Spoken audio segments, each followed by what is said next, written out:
Good evening. A woman from Bristol has told ITV News her life has never been the same since undergoing unnecessary operations for her bowel more than a decade ago. A review found that Mandy Giltro was one of more than 200 patients who suffered harm when she underwent a mesh bowel procedure she may not have needed. The operations were conducted by surgeon Tony Dixon, who's since been dismissed by the Trust. Max Walsh reports. When Mandy Giltro was experiencing bowel problems, she trusted doctors to deliver the right care. But 10 years on, she is still struggling with the effects of multiple operations, which a review has now found could have been avoided. I've gone through 4 operations which I didn't need.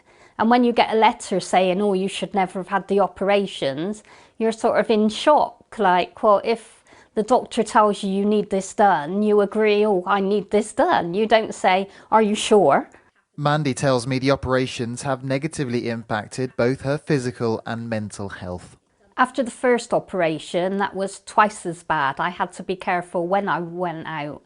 And then my mental health deteriorated and I had a nervous breakdown because of all the different operations I'd had. And then I physically couldn't do anything. I was stuck for 3 months in like a bubble, couldn't go out, couldn't do anything with my children, had to get people to take them to school.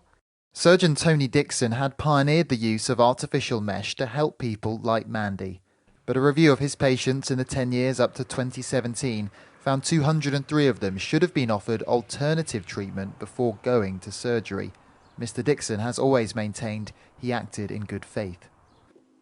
Law firm Irwin Mitchell has helped secure settlements for some of the patients. James Pink says the operations have had a devastating impact. These operations have been found by the Trust to be unnecessary and a lot of avoidable harm could have been avoided had these other options been considered, which were less invasive than the procedures that were carried out. In a statement, Tim Whittleston from the North Bristol NHS Trust said, "I want to apologise again to all patients who received surgery for rectal prolapse unnecessarily. It was completely unacceptable. In response to patient feedback, we suspended and then dismissed Mr. Dixon, and we have been giving ongoing support to patients where needed." Mr. Whittleston adds the Trust has now made a series of changes to prevent anything like this happening again. But for Mandy, she still lives with pain. And although her condition has improved, she believes she's lost years of her life. Max Walsh, ITV News. Well, we're joined now by Paula Goss, who's founder of the Rectopexy Mesh Victims and Support Group. Paula, can you just tell us a little bit about your story and why you founded that group?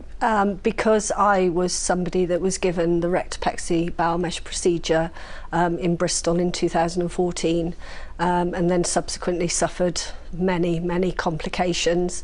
And I was found that there was nowhere that I could find any information or find anybody else that was in the same situation as me, because it was all about vaginal mesh complications at the time. So I set up the support and campaign group, and it's just gone from strength to strength. And many people have heard about the vaginal mesh situation, but a lot of people have been getting in touch with you. And we've heard from this inquiry today, the Trust says that they believe it's a full and thorough and detailed investigation. They've identified all of the patients affected. Do you agree with that? No, I don't. I think that is wrong, because I know that there are members of my group that were never called to the review. They are suffering still. They've had no support. They come to us for support and we give them support and information. But the review is not thorough. It is not thorough. It's very much lacking.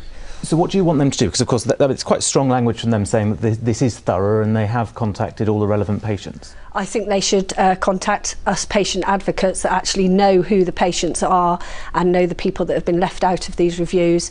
And also there should be a UK-wide review into Rectopexy mesh complications, because there are many thousands of patients UK-wide suffering. So this is the first sort of inquiry of its kind in the UK.